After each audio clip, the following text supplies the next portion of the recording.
My sister destroyed my relationship because she couldn't have her one true love, so I made her watch him fall for me instead. My younger sister, Mia, has been using the same excuse since she turned 21. She can't have her one true love, so she's entitled to destroy everyone else's. And I don't mean that in the cute, she's still hung up on her ex kind of way.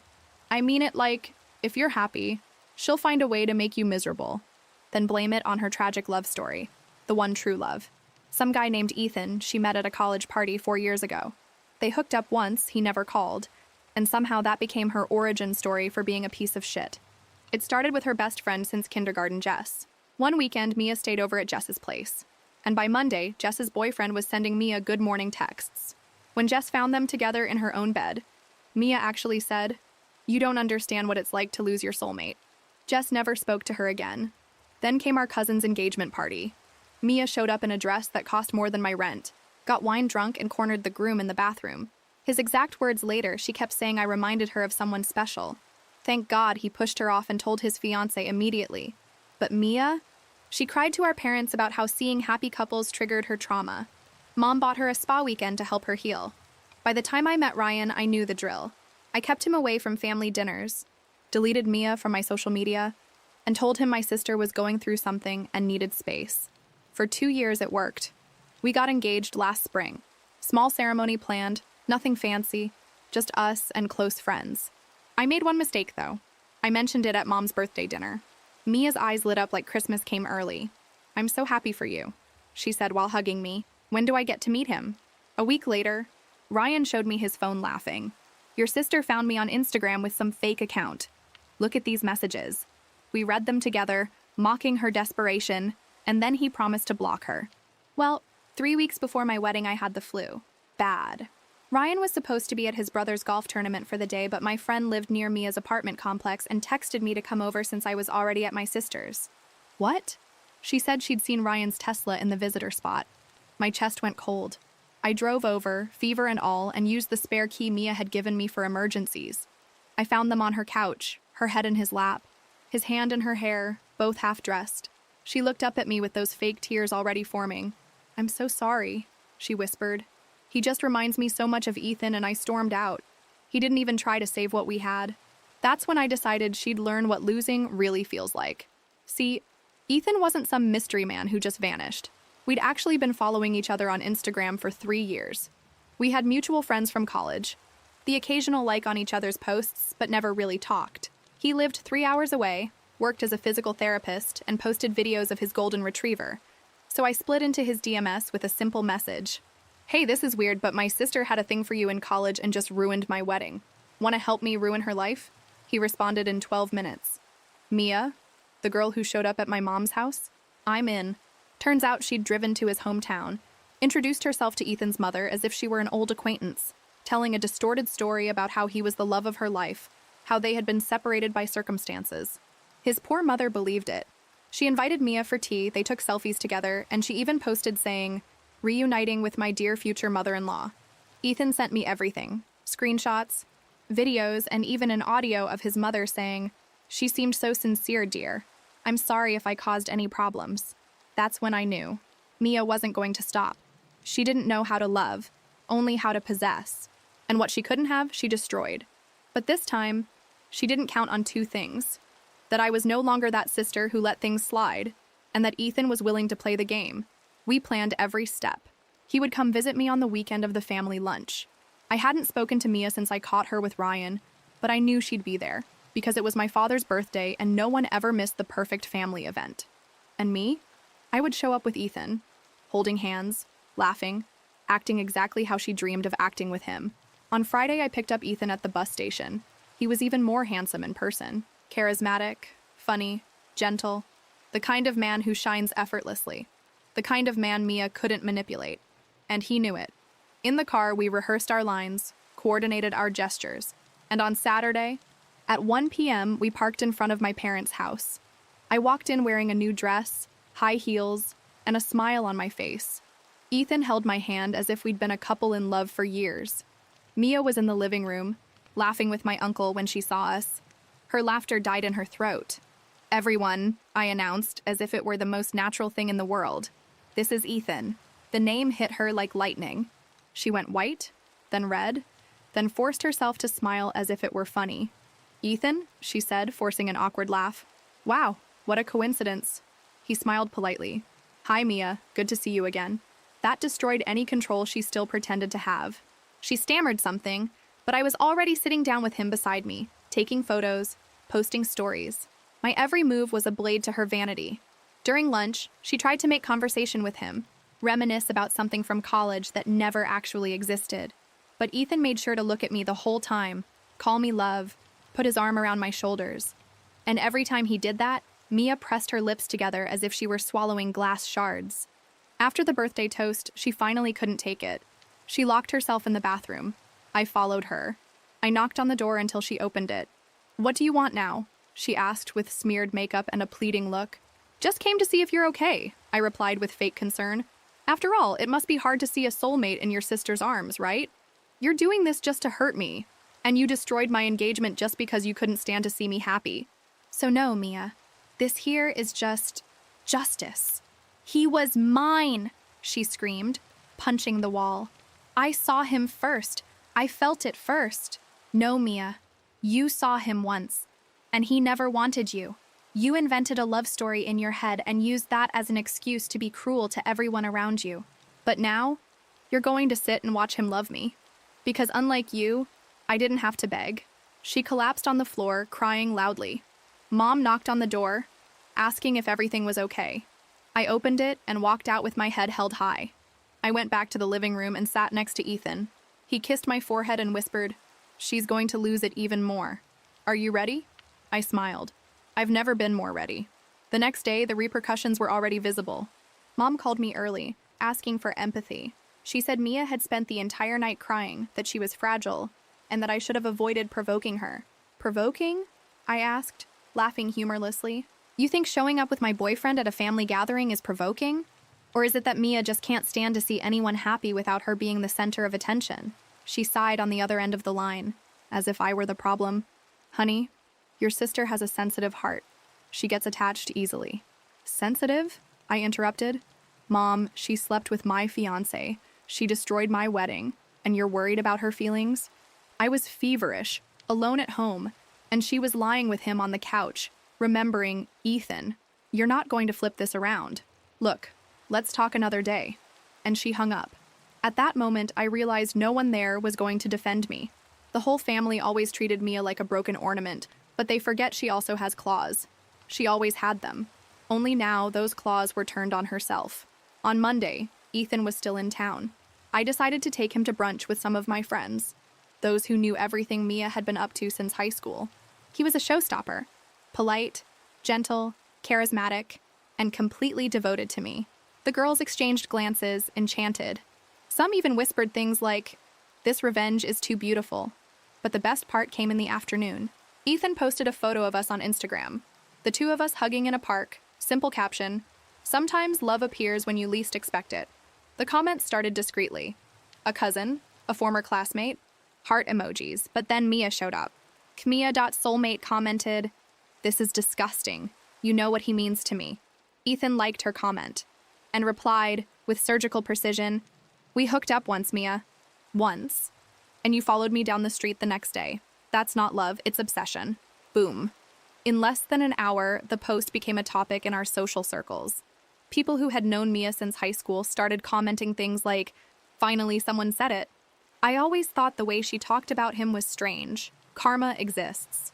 She stayed silent on the post, but sent me a series of voice messages on WhatsApp, crying, screaming, asking how I could use him against her. One of the voice messages ended with, "You're destroying my life for revenge."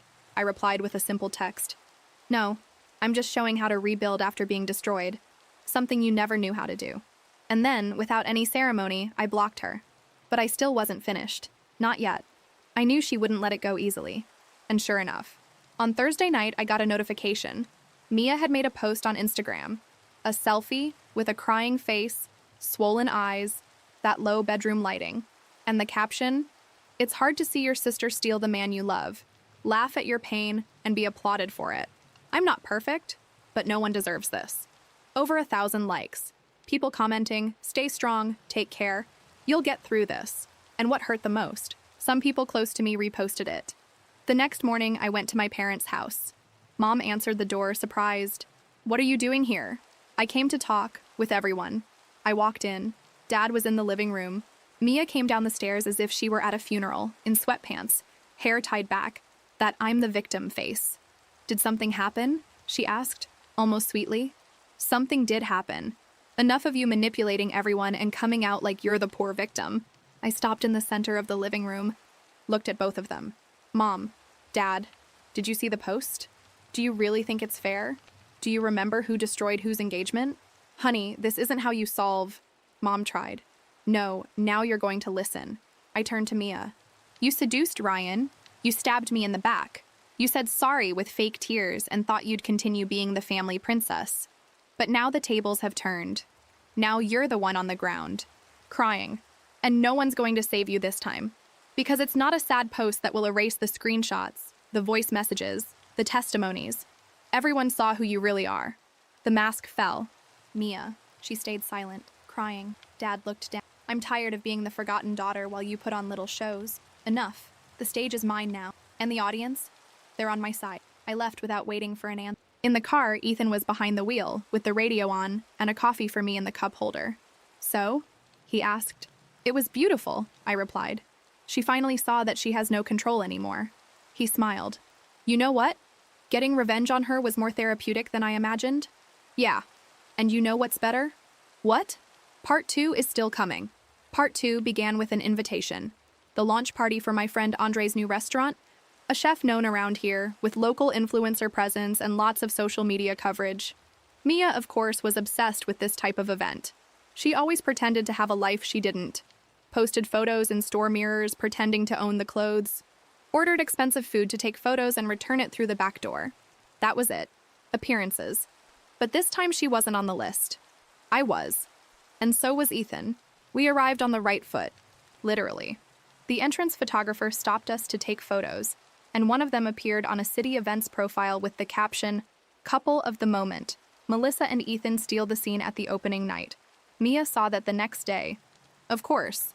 Posted on her stories the classic indirect. Some people need the spotlight to feel alive. I prefer depth. Depth? From who? From someone who threw herself at my fiancé's lap 3 weeks before the wedding and was now crying on the internet because the guy she barely knew became my boyfriend? The following Saturday, another event. Amanda's wedding. Our cousin. Mia had always been very close to Amanda. She probably expected her friend to neutralize the situation and ask me not to bring Ethan. But Amanda called me personally. "Mel, please come and bring him. Everyone already knows what happened, and I don't have patience to pretend anymore with Mia. She needs to learn that the world doesn't revolve around her." Mia was there. Alone. Dressed too tight. Flawless makeup. Plasticized smile. Pretending she didn't see us when we walked in. Ethan hugged me by the waist, kissed my cheek from time to time, and all she could do was watch. But the scene that made the night worthwhile was during the bride and groom's dance. Amanda, very discreetly, called us to dance beside them. Ethan and I were there, in the center, spinning slowly, when Mia tried to approach. For the first time, she seemed disarmed. "Ethan, can I talk to you?" she asked with that look she thought was irresistible. He let go of my hand, looked at her and said, with complete calm, "No, I'm busy loving your sister." Mia froze. I took a deep breath, looked at her and added, "And for the first time in years, I'm being truly loved, something you never understood, because you only know how to confuse attention with love." She took 2 steps back, with tears in her eyes, and tripped over her own dress hem. No one laughed. It was worse. Everyone ignored her. That hurt more. She left the hall a few minutes later. And me. I kept dancing. For the first time in a long time, feeling like I was the one who had won. But my favorite part was still to come. A few weeks later, I was invited to participate in a podcast about overcoming and new beginnings. I didn't use names, but I told the story. The one about the narcissistic sister, the unfaithful fiancé, the calculated revenge, and of course, the unexpected love. The episode went viral. People from all over the country sending messages, congratulating me, saying they identified with it. Mia listened. I know she did, because the same day she sent a message to my DM. "Do you really need to expose yourself like this just to get applause?" And I replied without hesitation, "It's not exposure. It's liberation. I lived years in your theater. Now the story is mine. And so is the stage. She never replied. In the following days, I learned from third parties that Mia was becoming reclusive. Some brands she was trying to partner with cut contact. People started commenting about her obsession with Ethan. The reputation she fought so hard to build with filters and ready-made phrases began to crumble. And it wasn't me who brought it down. She sank herself. And me? I kept living. Ethan was no longer just a piece in my revenge. The truth is that, in the middle of all that chaos, he became shelter. A shelter that came disguised as an ally. But today was a true companion. And every day that passed, I saw what Mia tried to destroy only made me stronger. And she, who always wanted to win through manipulation, now only had silence as company. The first time I realized I wasn't thinking about Ryan anymore was on an ordinary morning, weeks after Amanda's wedding. We were in my apartment, the sun was gently shining through the window, and Ethan was in the kitchen, shirtless, making pancakes, the way he had been doing since the first week he spent with me. And while he hummed softly a song from the 2000s, doing ridiculous little dances that made me laugh, I realized Ryan was nothing more than a weak shadow in a dusty corner of my memory. It wasn't just revenge, not anymore. It was the way Ethan held my hand even when he didn't need to. It was how he listened to my childhood stories with a sincere smile, even though he already knew them all. It was how he looked at me while I read a book on the couch, as if he didn't need anything else in the world. I didn't expect this. When I called him in that impulsive message to help destroy my sister's fantasy, I thought it would be temporary, that he would pretend for a while until Mia gave up, until I felt avenged, and then life would return to normal. But it didn't return. Ethan became routine, presence, security. He met my friends, integrated into my work circle, started leaving toothbrushes and t-shirts at my house. When my car broke down, he was the first to show up with coffee and a tow truck. When I had an anxiety attack before an important presentation, he sat with me on the kitchen floor and stayed silent, just holding my hand until I could breathe again. And Ryan? Not even a thought. Not one comparison. Nothing. He, who was once the center of my world, was now irrelevant. Because now I had someone who was present even on ordinary days. Ryan was made of future promises. Ethan, of present actions. One night, we went to dinner at a new restaurant that opened in town. Nothing fancy, just a nice atmosphere and good food. When we sat down, Ethan held my hand across the table and said, with that light tone I already knew well, "You know what's funny? We started this to fool your sister, but I never pretended anything." I was silent for a few seconds, my heart racing. "I'm not pretending anymore either," I replied, with an almost embarrassed smile. He laughed and raised his wine glass. "To the best revenge, then?" "No," I corrected. "To what comes after them." We toasted. And for the first time in a long time, I was at peace. Without resentment, without ghosts, without wanting someone to notice or validate me. I was there for myself, and so was he. A few days later, walking through downtown, I saw Ryan, alone, walking with his head down, as if the world was too heavy. It was automatic. I looked away. Not from pain, but because it simply didn't matter anymore. He saw me, hesitated, almost came to talk. But when he noticed Ethan approaching and intertwining his fingers with mine, he backed away. Maybe he finally understood that there was no more space for him, that the place he wasted with lies and omissions was now occupied by someone who, without promising anything, gave me everything. That night I hugged Ethan tighter and whispered without thinking much, "Thank you for showing up." He looked at me with that calm smile that said everything, even in silence. And I knew. Revenge gave me justice. But it was the after that gave me love. Months passed, and what began as a sharp response to my sister's poison became the sweetest part of my life. Ethan was no longer a plan, a move, a well-orchestrated provocation. He was my home, my partner in silences and laughter. We slept together almost every night, sometimes at my house, sometimes at his, where the golden retriever insisted on sleeping between us, like a guardian accomplice to this unlikely story. He officially asked me to be his girlfriend on a simple night, on the couch, while we ate pizza straight from the box and watched a silly documentary about marine life. "Do you think it's too early for this?" he asked, with the pizza box balanced on his lap and a smile at the corner of his mouth. "Or is it already too late?" "I think we've already been through worse phases than any couple together for 20 years, I replied, laughing. "It's just a title, but yes, I want to." And that's how it stayed.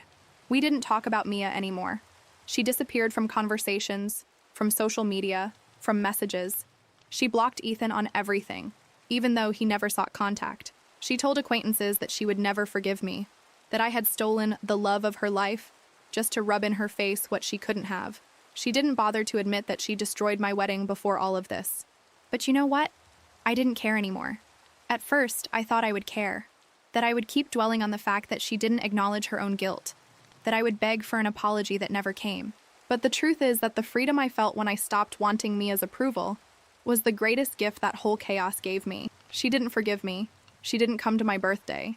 She didn't respond to my mother's messages about Christmas. She stayed away, hurt, revolted. And me? I moved on. I traveled with Ethan to the countryside, met his mother, this time officially, helped paint the wall of the new clinic he opened, learned to deal with the messy dog, and little by little, we built a routine that was light, true, without masks, without games. There was a day when we were lying in the hammock, just listening to the wind and the sound of birds, when he said to me, "Do you still think all of this was just revenge?" I thought for a few seconds, and then I smiled, turning my face to him. Maybe it started that way, but it ended up being the best thing I ever did for myself. He kissed my forehead, and we stayed in silence. Revenge became love, and ironically, that's what must have hurt Mia the most. She always wanted to be the center, the most beautiful, the most desired, the most worthy of attention. But it was offstage, away from the script she always tried to write, that I found what she spent her whole life pretending to have. I was never the family highlight. I was never the most loved. I was never the perfect sister. But I was the only one who knew how to transform pain into strength, rejection into freedom, and revenge into love. And that, no one will ever take away from me. 6 months later, when I thought all the storms had passed, I received an unexpected call. It was Ryan. I didn't answer the first time, or the second. On the third, Ethan was beside me and simply said, "Answer it. You need to close this cycle." "Hello," I replied, with the most neutral voice possible. "Melissa, it's me." His voice sounded tired, defeated. Can I talk to you? In person?" I thought about hanging up, but Ethan was right. There was something that needed to be said. We arranged to meet at a neutral cafe, far from any place that held our memories. When I arrived, he was already there. Disheveled hair, deep dark circles. He seemed to have aged years in just a few months. "Thank you for coming," he said, without looking me in the eyes. "What do you want, Ryan?" He sighed deeply. I wanted to apologize, really, and explain. Explain what? That you were holding hands with my sister 3 weeks before our wedding? "It wasn't like that," he murmured. She came to me when you were sick, said she needed to talk about something important about you, that there were things from your past I needed to know before marrying you. I felt a knot in my stomach. Typical Mia. And you believed her? She brought evidence, or at least things that seemed like evidence. Said you had destroyed some girl's life in high school, that you were vindictive, manipulative. She showed old conversations taken out of context. He finally looked at me. I got confused, scared. "And that's why you went to bed with her?" "No." He shook his head desperately. "She said she had been in love with me since we met, that she just hadn't said anything because she respected you, that if I canceled the wedding, she would be there for me. I was drinking, I was confused with everything she had told me about you." "Ryan," I interrupted, "none of that justifies what you did." "I know." Tears began to form in his eyes. 5 minutes after you left, I understood. I understood that she had manipulated me, that all of it was lies, that I had destroyed the best thing in my life because of her. I remained silent for a long time. You know what hurts me most, Ryan? It's not even what you did. It's that you didn't trust me. In 2 years together, you believed her words more than who I really was. He lowered his head. I tried calling you afterward, 1,000 times. I went to your house, but you were never there. Until I saw the photos with him, and I understood it was too late. "It was too late the moment you put your hand in her hair," I replied, standing up. "But thank you for explaining. It helps me be sure I made the right choice." He looked at me one last time. Are you happy with him?" I smiled for the first time during the entire conversation, happier than I imagined I could be. And I left, without resentment, just with the certainty that some doors need to be closed for others to open completely. The conversation with my family was harder. It took 3 months before my mother called asking us to talk. She suggested lunch, just the two of us, to work things out. I found a different woman, older, more tired. The wrinkles around her eyes seemed deeper. "How are you?" she asked, hesitant. "Good, Mom. Very good." "And Ethan?" "He's good, too. We're good." She nodded, nervously fidgeting with her napkin. "I need to apologize to you," she finally said, "for all the years that I didn't see clearly." I felt my chest tighten. "Mom?" "No, let me talk." She looked me in the eyes for the first time. "I always knew Mia was difficult, but I thought if I gave her more attention, if I protected her more, she would change. And in the process, I neglected you. I left you to deal with the consequences of her problems alone." Tears began to stream down my face. "After you confronted us that day, I started putting the pieces together. The friends Mia lost, the boyfriends who disappeared, the stories that never added up. And I realized that you two told me very different versions of the same story, and I always chose to believe hers." "Why?" I asked, my voice choked. "Because she cried louder," my mother admitted, her voice breaking. "Because you always seemed stronger, more capable of taking care of yourself. And I confused strength with not needing support." We sat in silence for a few minutes. "And now?" I asked. "How is Mia?" "She moved to another state. She's in therapy. Said she needs to start over away from all this." My mother hesitated. "She asked me to tell you that she knows she was wrong, but that she can't apologize to you yet. And I can't forgive yet," I replied honestly. "Maybe someday, but not now." "I understand." She reached her hand across the table. Can I try to be a better mother? To you?" I held her hand. "We can try to be a better family, but it will take time." She smiled with tears in her eyes. "I have time." A few weeks later, my father showed up at my house. Without warning, with a bouquet of flowers and the face of someone who didn't quite know what to say. "Can I come in?" he asked, timid. "Of course, Dad." Ethan was in the kitchen and greeted my father politely before stepping away, giving us space to talk. "I like him," my father said, straight to the point. "Seems like a good man." "He is. I came here because your mother said you two talked, and I realized I never apologized to you. My father was never one for many words, so this surprised me.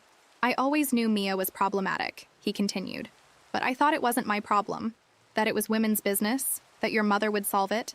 But in the end, you both suffered. And you especially." "Dad." "No, daughter. Let me finish." He sat on the edge of the sofa. "I failed as a father. I failed to protect you. I failed to educate her. And I failed to teach you both that sisters should support each other, not destroy each other." I felt a lump in my throat. "Your mother told me about Ryan, about what she did to you." He shook his head. "If it were me, I would never forgive. But you found a way to transform all that pain into something good. And I'm proud of that. I'm proud of you." They were the words I had waited my whole life to hear. "Thank you, Dad. Do you think there's still time for me to be a better father?" I smiled, even with my eyes welling up. "There's always time." That night, I told Ethan everything. He listened in silence, just holding my hand. "How do you feel?" he asked when I finished. "Free," I replied, surprised by my own response. For the first time, truly free. "And about Mia?" I thought for a moment. "I hope she finds her peace, away from me, but I hope she finds it." He smiled and kissed my forehead. "You're incredible, you know that?" "We're incredible," I corrected. "Us." And it was true, because in the end, it wasn't just about beating Mia or getting revenge on her. It was about learning that I deserved to be loved properly, defended, respected. It was about discovering that family isn't just who's born with you, but who chooses to stay by your side. It was about realizing that sometimes, to find the love of your life, you first need to stop accepting crumbs from those who never valued you. And today, when I wake up next to Ethan, with the dog sleeping at our feet, I know all the battles were worth it, because they brought me here. To him, to us, to peace,